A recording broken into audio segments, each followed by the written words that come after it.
You think you know the Middle Ages, right? Knights, castles, monks praying in silence. Wrong. Behind that religious, moral facade existed a bizarre, sexually charged underworld that would make any modern dating app seem like a spiritual retreat. Sex wasn't just taboo, it was an obsession, guided by astrological charts, magical rituals, animal testicle accessories, and even overseen by judges. In this video, you'll discover some of the most absurd medieval sexual practices, starting with the mildest and descending into the most disturbing, insane, and unbelievable. And believe me, you'll want to watch until the very end. Our first stop on this journey into medieval sexual strangeness might seem innocent at first, but don't be fooled. Picture this. You have a daughter, and a young man from the village fancies her. Instead of letting them meet alone or exchange secret letters, what do? You put them in the same bed, the night, together. But there's a twist. There's a wooden board between them, both fully clothed and each wrapped in their own cloth sack. Feels like a prank, right? But that was bundling, a courtship custom widely accepted in rural Europe and colonial America. The idea was curious. Let young people share the night, talk, get to know each other theoretically without physical contact. Many families didn't just allow it, they encouraged it. Some even made custom bundling sacks, tied securely so nobody could sneak past the board. But you can probably guess where this went.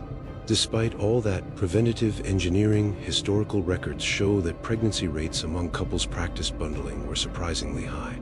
And even with priests and religious leaders preaching from pulpits, condemning it as an open invitation to sin, it persisted. For many peasant families, bundling was a way to balance tradition, supervision, and the hope for an arranged, but somewhat affectionate marriage. Now, if that made you squirm, just wait until you discover what these same families served at wedding banquets to ensure a far more intense wedding night. In the Middle Ages, when it came to stoking desire, the dishes weren't just food. They were aphrodisiac weapons carefully curated. Picture a wedding feast where the menu isn't designed to please the taste buds, but to provoke physical and spiritual excitement.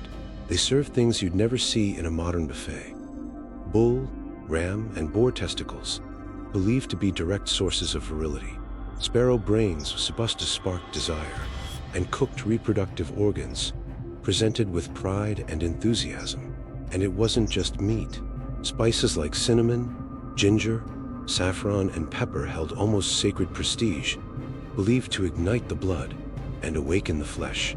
These ingredients carried so much erotic symbolism that they were banned during religious fasts, suggesting their mere presence could trigger sin. Medieval doctors even wrote serious botanical, astrological, Christian moral treatises on erotic cuisine. They laid out, with near-scientific precision, which foods should be combined to provoke desire, and which to avoid in order to preserve a pure soul. Practically speaking, these were manuals for preparing dinners intended to turn a shy maiden into a fertility goddess, or at least try. And don't think it was an exclusive of the nobility. Among peasants, folk beliefs about broths, roots, and infusions that heated the blood before the wedding night were common too. After a banquet loaded with testicles and aphrodisiac spices, the next step wasn't just letting things happen. In the Middle Ages, especially among the wealthy, even the moment of crawling into bed with your spouse was meticulously calculated. For the aristocracy, sex was almost a religious ceremony, or better yet, an astrological event.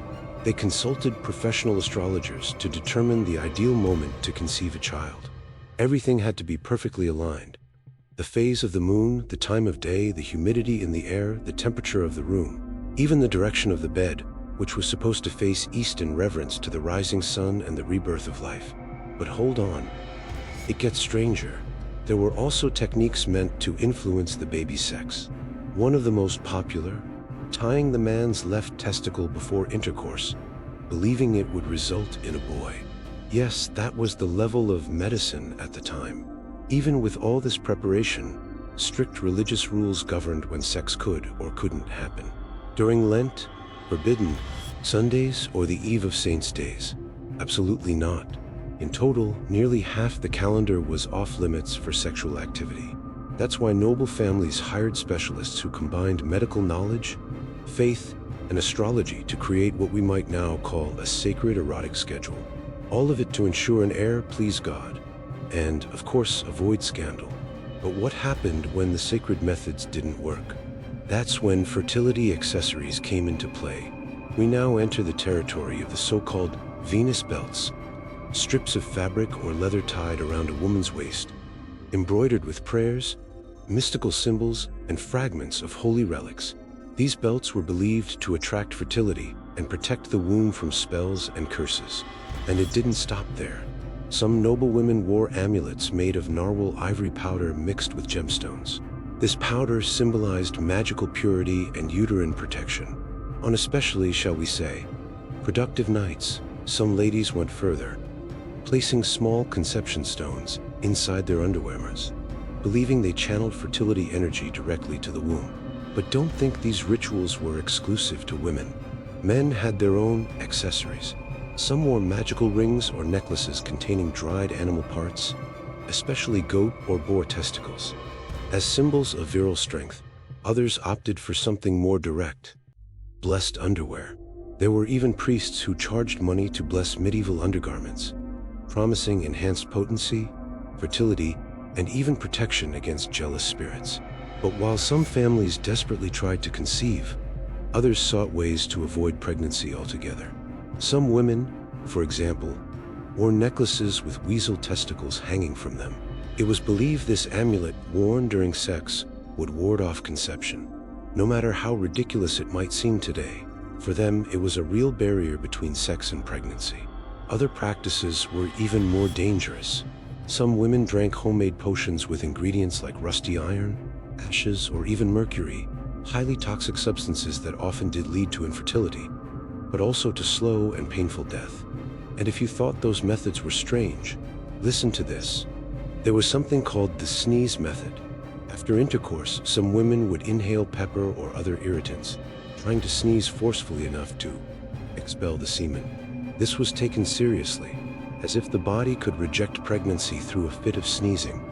Other techniques included makeshift tampons soaked in honey, vinegar, or even crocodile dung.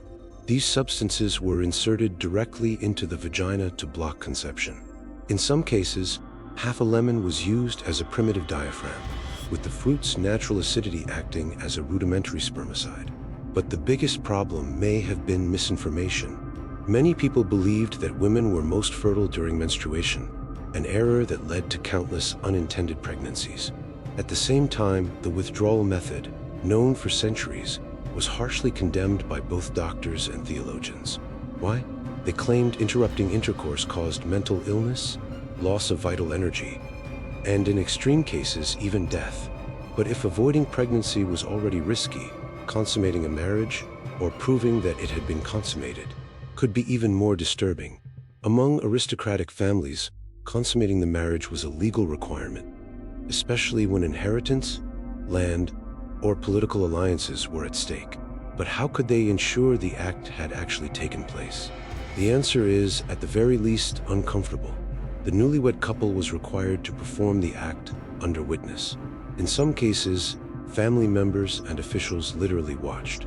In others, they waited outside the room, ready to inspect the bedsheets for bloodstains as proof that the bride's virginity had been taken. And none of this was improvised. There were etiquette manuals explaining exactly how to behave while witnessing a consummation, where to look, how to keep your composure, when to leave the room. There were rules, there was ceremony, and if the couple refused or faked the consummation, the marriage could be annulled. All political agreements, dowries, and titles reversed. But the most disturbing part was still to come. In certain cases, when the marriage was consummated but the couple failed to conceive, or when the wife claimed the husband was incapable, it triggered one of the most humiliating trials in medieval history, the impotence trial. It began with a formal legal process. Doctors, clergymen, and judges gathered to hear intimate testimonies, ask explicit questions, and conduct detailed physical exams on the couple. If the evidence remained inconclusive, they would order the infamous conjugal test. The couple had to have intercourse under supervision. Specific chambers were prepared for this. Judges, physicians, and even clergymen would discreetly observe through peepholes, hidden windows, or behind screens. Everything had to happen naturally, no aphrodisiacs allowed. These trials could last for months, in extreme cases even years, and if the man failed repeatedly, marriage would be dissolved and his honor destroyed. Curiously, women were also examined.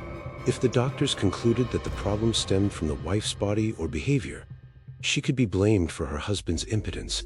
That was the level of control imposed over other people's intimacy. And while preaching chastity and condemning sex outside of marriage, the Catholic Church itself was profiting heavily from prostitution. In 12th century London, for instance, many licensed brothels were owned by the local bishop. Yes, the brothels belonged to the church. The prostitutes, referred to as public women, followed strict rules. They wore standard uniforms, kept set working hours, underwent mandatory medical checkups, and were forbidden to work on religious holidays. After all, even sin had to obey the Christian calendar. But none of that came for free. The church charged operating fees, taxes, and rent on the brothels. Revenue that, believe it or not, was used to fund church construction, clergy maintenance, and even religious festivals. Sure, there were reform attempts, but financial interests always won out. Better to keep controlled sin than to risk losing income. But there was something even darker lurking in the medieval mindset. Many people truly believed that sex could cross over into the realm of the demonic. Figures like the incubus and succubus weren't just legends. They were treated as real threats. The incubus, a male demon, was said to creep into bedrooms at night and have sex with women as they slept. The succubus, its female counterpart, seduced men in their dreams, draining their vital energy through carnal pleasure. And these encounters had consequences, physical ones. It was believed that such nocturnal visitations could result in pregnancies. And some women who became pregnant outside of marriage would claim to have been visited by spirits or supernatural beings in order to avoid punishment or even execution for adultery. The fear ran so deep that the church addressed the issue with serious theological concern. The Malleus Maleficarum, one of the most notorious texts of the Inquisition, devoted entire sections to the topic of sex with demons, describing it as real, dangerous, and punishable. But the terror didn't stop with demons. Certain animals like goats, cats, and owls became symbols of lust and were associated with witches and forbidden sexual rituals. A woman who lived alone with too many cats could easily be accused of witchcraft and sentenced to death.